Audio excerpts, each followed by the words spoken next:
let's get into the propaganda used to manufacture hatred of immigrants.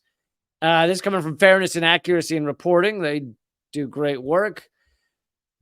Making monsters: how media encourage hatred of immigrants. So this first part, I'm just giving this first part because it's just basically all of they're just listing the anti-immigrant coverage put forward by your mainstream media. You got everything from CNN, The Hill, Boston Globe, Fox News, Tucker Carlson, Counterspin, Washington Post, all of these crazy anti-immigrant stories. Okay. But let's get down to some details here. The vast majority, and so they start off by talking about how wrong a lot of this anti-immigrant coverage is. While the vast majority of migrants, 77%, are in the country legally, so while we hear all this anti-immigrant fucking hatred, 77% are here legally. The study found that news media overwhelmingly display photos of asylum seekers crossing the southern border or cooped up in detention facilities, thus implying criminality. And like, that's common sense. You all should know that. Anytime you see an image of immigrants in our papers, on our mainstream media, it's almost always of them flooding across the border or going across a river or huddling somewhere. It implies criminality, even though 77% are here legally.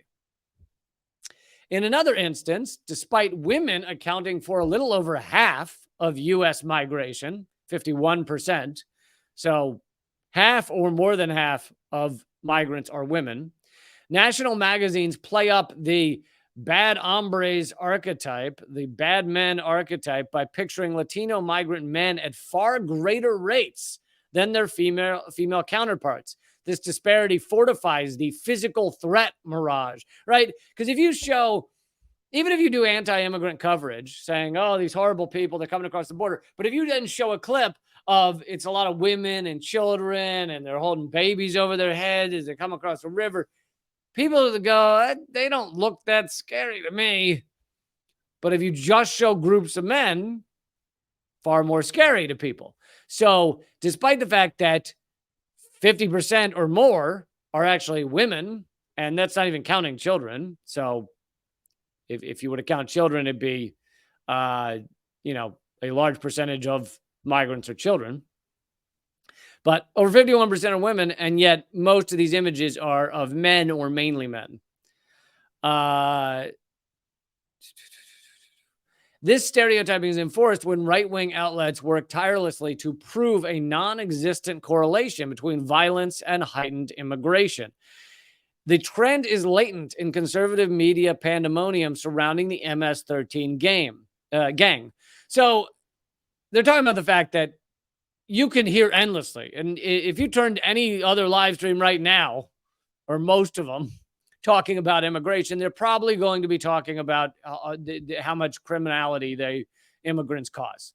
And it's just breathtaking, the amount of lying that goes on in terms of how much crime is actually caused by immigrants. Here's some examples they give, just headlines from various outlets. The illegal immigration crime link politicians are not discussing. Second headline, how many MS-13 gangsters is Biden settling in the U.S.? Third headline, grieving mother demands secure borders, vows to be daughter's voice after alleged MS-13 member murderer. So endless coverage of gang activity, etc. Fairness, Accuracy, and Reporting says, in reality, the most recent estimates suggest that less than 1% of U.S. gang membership is attributed to MS-13. Less than 1%. And native-born U.S. citizens are over twice as likely to be arrested for violent crimes as undocumented immigrants. Native-born U.S. citizens, twice as likely to be arrested for violent crimes than undocumented immigrants. And by the way, this is not to let Biden off the hook. Biden is the most fucking racist, anti-immigrant, piece of shit president. So I'm not acting like Biden is good on this, but in terms of the actual connecting immigrants to crime. That seems to be more common with right-wing outlets and right-wing politicians. But again, the question is, yeah, Democrats may act like they also support immigrants sometimes, some of them, but what do they actually do for them? Article continues. It's no wonder that many Americans have begun to believe it when the likes of CNN, the New York Times, and Time deem the arrival of migrants a border crisis. So again, with the terminology, they call it a border crisis, and it gets people scared, right? It gets people fucking worried. Media follows suit, discussing migrants as if they were devoid of human qualities. The Valeria Lucelli at Literary Hub observed that some papers and web pages announced the arrival of undocumented children like a biblical plague. Beware the locusts. Fox News once actually compared undocumented immigrants to locusts. And by the way, this tactic of dehumanizing other peoples is used to it's used to make us okay with harming them in one way or another. And we've seen it again and again, right? It's used against Russia, it's used against China. But perhaps one of the grandest examples was part of the reason that Americans were not, at least not enough, horrified by the dropping of the atomic bombs was because there had been so much effort to make Japanese seem like just insects, like non-human. And I've done coverage before on how the atomic bombs did not need to be dropped and Japan was surrendering, etc. But the reason Americans could hear that 100,000 Japanese civilians were killed in 1 second, by one bomb, the reason that people thought that sounded okay was due to tireless propaganda making Japanese out to be literally insects or just not human. Surges, floods, and tidal waves. Water metaphors abound in both conservative and centrist sources. Immigration crisis, official, a tsunami of people crossing the border. Another quote from the Washington Post: a migrant surge is coming at the border and Biden is not ready. Tidal wave, this is from CBS News. Tidal wave of asylum seekers could head to New York City when Title 42 expires. Migrants bound for U.S. are pouring into Mexico while Biden takes victory lap on immigration crackdown. New York's flood of migrants puts new pressure on Adams. That's from Politico. So this is even many liberal and centrist outlets do the same thing of dehumanizing these people, acting like they're a flood rather than being humans, rather than being individual.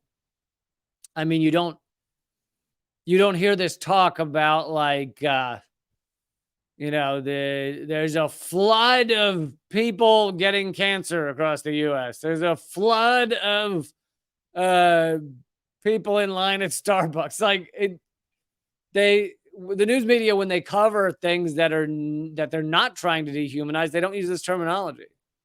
Generally, there's a flood of U.S. troops coming back in body bags or something. Like, you never hear that type of thing. They want you to think about U.S. people, U.S. personnel as human beings, whereas with migrants and immigrants, they want you to not think of them as human beings. Okay, so that wraps up the propaganda in order to get us to endorse anti-immigrant policies and not just anti-immigrant. I mean, it's one thing to say like, oh, we're not going to allow this many citizens. It's another to fucking keep children in cages, break up families, ship people back to countries where they're being persecuted or harmed. All the shit we're doing right now.